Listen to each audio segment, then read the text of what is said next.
The boardroom went silent except for Dad's condescending chuckle echoing off the mahogany walls. I'd known this moment would come eventually. 3 years of building my investment portfolio in complete secrecy, 3 years of watching my parents dismiss every opinion I offered about their struggling tech manufacturing company, 3 years of sweetie, let the adults handle business talk at every family dinner. But I hadn't expected the confrontation to happen quite like this. My parents, Richard and Patricia Chin, had built Chin Technologies from a garage startup 25 years ago. They manufactured specialized circuit boards for aerospace applications, and for 2 decades they dominated their niche. But the last 5 years had been brutal. Competition from overseas, failure to innovate, and frankly, some catastrophically poor financial decisions had left them hemorrhaging money. I was their only child, their daughter Emma, who'd majored in something useless, according to them, computational finance and applied mathematics at MIT. After graduation, I'd taken a position at what Mom called my little job, at a boutique investment firm in Boston. What they didn't know was that I wasn't just an analyst. I was a partner. And I'd spent the last 3 years making extremely calculated investment decisions that had grown my personal portfolio from my signing bonus and early stock options into something substantial. Very substantial. The emergency board meeting had been called because Chin Technologies was circling the drain. They'd burned through their credit lines, alienated 2 major clients with delayed deliveries, and were facing a potential bankruptcy filing within 60 days. The board had been meeting for 2 hours before I arrived, and I'd deliberately come in late, slipping into a seat at the back of the room. Mom had spotted me immediately. "Emma, what are you doing here? This is a board meeting." "I was invited," I said quietly, keeping my voice level. Dad had actually laughed. "Invited? Honey, this is serious business. We're discussing the future of the company." "I understand that. Do you?" Mom's tone was sharp. "Because we're talking about complex financial restructuring, debt-to-equity swaps, and convertible notes. This isn't something you can Google." I'd opened my laptop, saying nothing. The board members shifted uncomfortably. Most of them knew why I was there. The chairman had insisted on my attendance, but my parents were clearly in the dark. Marcus Webb, their CFO, had tried to redirect. "Richard, Patricia, perhaps we should continue with the agenda. We need to discuss the refinancing proposals." "In a minute," Dad said, still focused on me. "Emma, sweetheart, I appreciate that you're trying to be supportive, but this really isn't appropriate. These are confidential discussions about the company's financial situation." "I'm aware of the financial situation," I replied calmly. "Revenue down 42% over 3 years.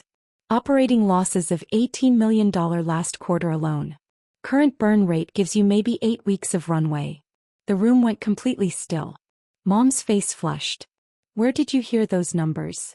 "The preliminary financial reports. I reviewed them last week." "Those reports are confidential," Dad snapped. "Who leaked them to you?" Thomas Harrison, the board chairman and one of the original angel investors, cleared his throat. "Richard, Patricia, I think we need to—" "No, this is completely inappropriate," Mom interrupted. "Emma, I don't know what you think you're doing, but you need to leave. Now." I didn't move. "I'm a voting member of this board. I have every right to be here." Dad actually laughed again, that same condescending sound that I'd heard my entire life whenever I'd tried to discuss business with them. "A voting member? Emma, you don't own any shares in Chin Technologies. You're not on the board. I don't know who told you that you could just walk into a board meeting."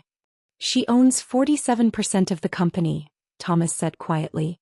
The words hung in the air like a bomb that hadn't quite detonated yet.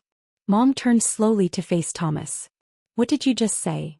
"Emma owns 47% of Chin Technologies. She's been accumulating shares for the past 14 months. She's our largest single shareholder and has been for 6 months." I watched my father's face cycle through confusion, disbelief, and then anger. "That's impossible. The shares are closely held. We'd have to approve any transfer." "The shares she purchased were from the employee stock option pool and from 3 board members who sold their positions," Thomas explained. "All legitimate, arm's-length transactions.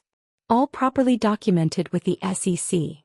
"This is ridiculous," Mom said, but her voice had lost some of its certainty. "Emma doesn't have that kind of money. Do you know what 47% of this company is worth?" Based on your last valuation, approximately $440 million, I said quietly. Though honestly, that valuation was generous. Based on current performance, I'd estimate the real value at closer to $320 million.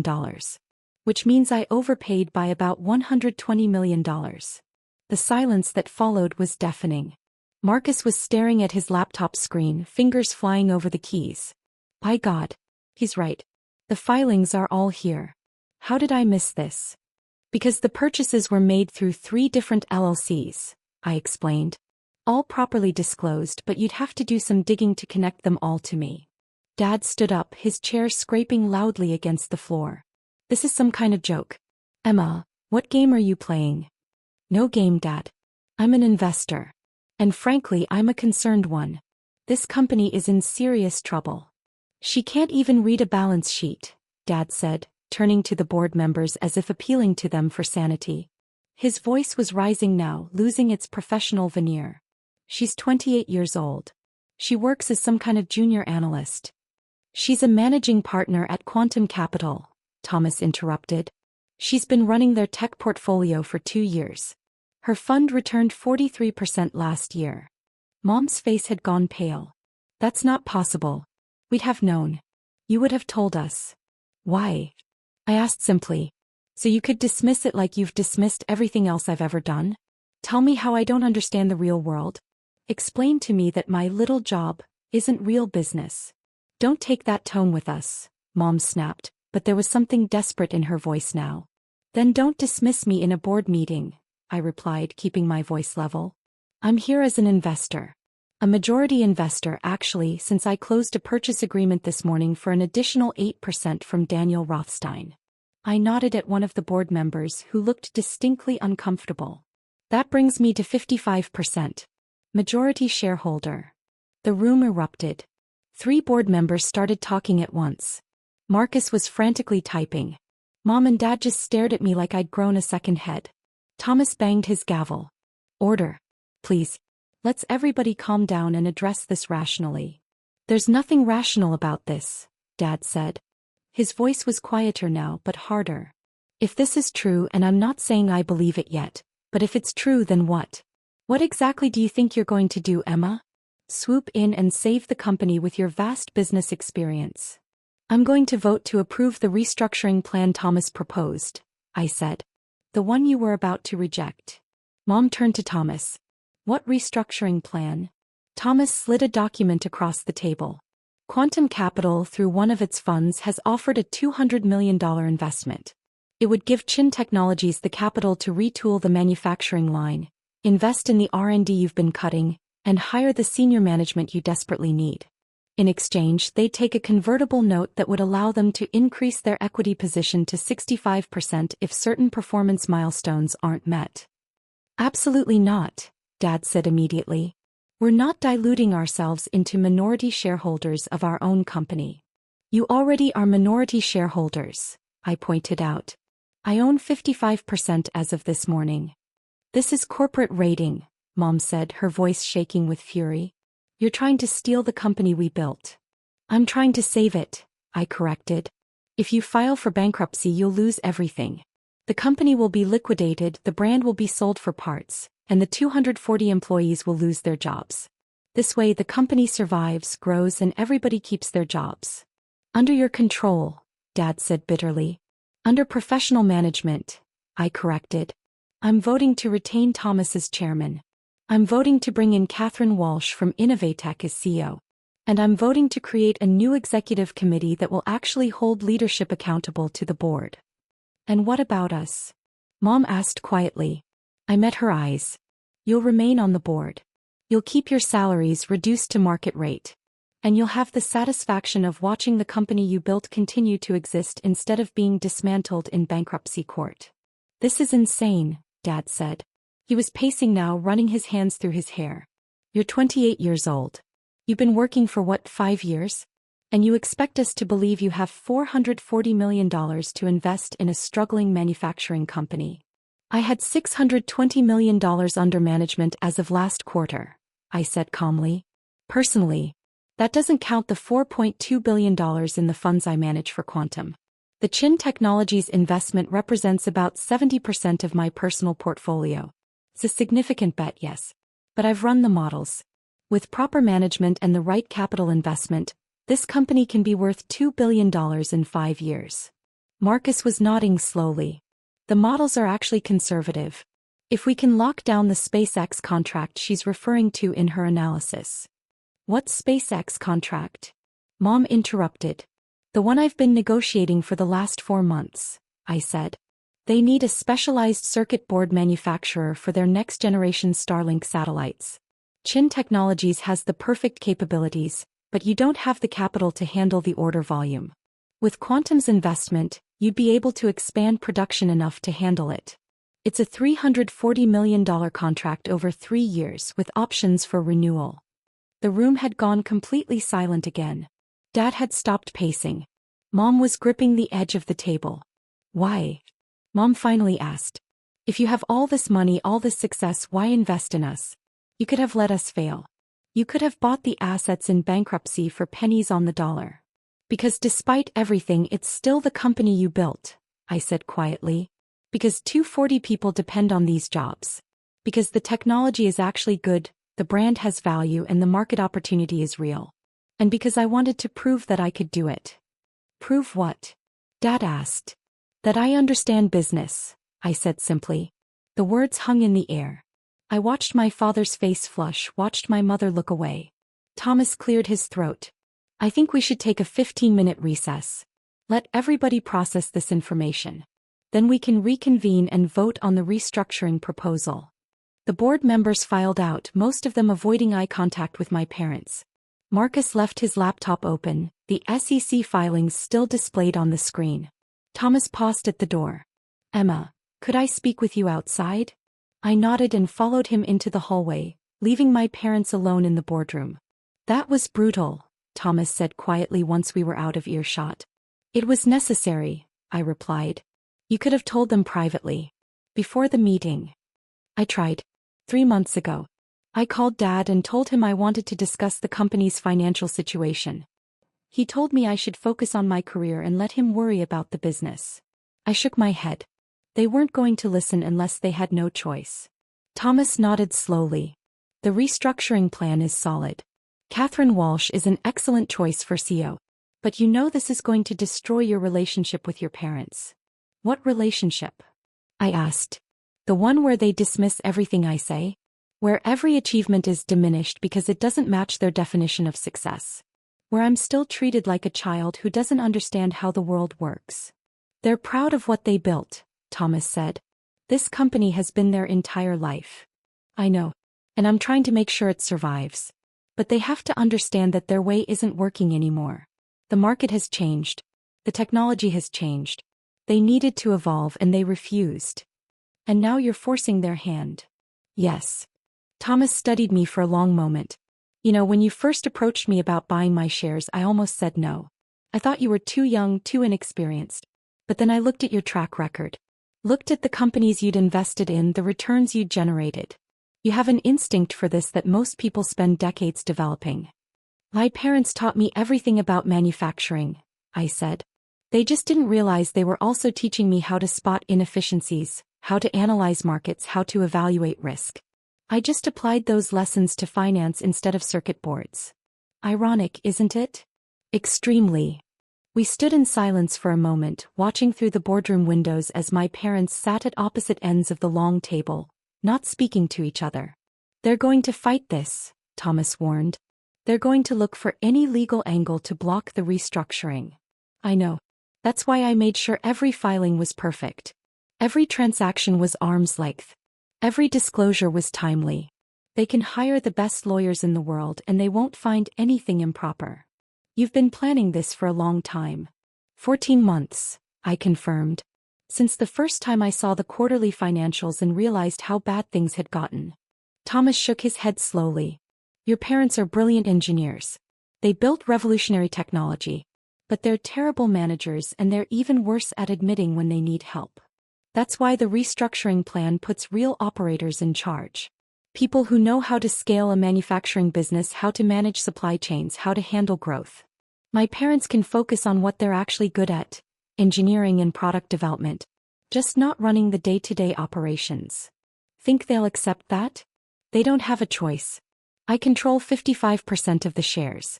I can outvote them on any decision. That's not what I asked. I sighed. No. Probably not. At least not at first. But eventually, when the company stabilizes and starts growing again, maybe they'll understand. And if they don't? Then at least 240 people keep their jobs and a good company doesn't die because of ego and stubbornness. The 15 minutes stretched to 20, then 25. Finally, Thomas suggested we reconvene. The board members filed back in, taking their seats around the table. My parents were the last to enter, and they sat together at one end, presenting a united front. Thomas called the meeting to order. We have a proposal on the table for a $200 million investment from Quantum Capital in exchange for convertible notes and board restructuring. I'd like to open the floor for discussion before we vote. I have something to say, Dad announced, standing up. He'd regained some of his composure, and his voice had that formal quality it took on when he was making what he considered an important speech. What Emma has done here today is legal, perhaps, but it's not ethical. She's used her position, her knowledge of our vulnerabilities, to orchestrate a hostile takeover of the company her mother and I spent 25 years building. Dad, I started, but he held up a hand. I'm not finished. You sat in our home, ate at our table, and said nothing while you were secretly buying up shares in our company. You positioned yourself to swoop in when we were most vulnerable and seize control. And now you want us to simply accept that we're minority shareholders in our own company? That we should step aside and let some outsider CEO take over. Catherine Walsh isn't an outsider, I said calmly. She's one of the most respected operators in the industry. She took Innovatech from $50 million in revenue to $800 million in 7 years. She's not us, Mom said. She doesn't understand our culture, our values, what we've built here. With respect, Marcus interjected quietly, our culture and values won't matter if the company goes bankrupt in 2 months. Mom turned on him. And whose side are you on, Marcus? I'm on the side of the 240 employees who depend on their paychecks, Marcus said steadily. I'm on the side of the pension fund that covers their retirement. I'm on the side of keeping this company alive. And Emma's plan is the only viable option on the table. That's not true, Dad argued. We have other offers. We could. You have one other offer, Thomas interrupted. From Davidson Industrial. They're offering $120 million for the assets in bankruptcy. They'll keep maybe 30 employees to handle the transition, then shut down the facility and move production to their plant in Malaysia. Everyone else loses their job. There have to be other options, Mom insisted.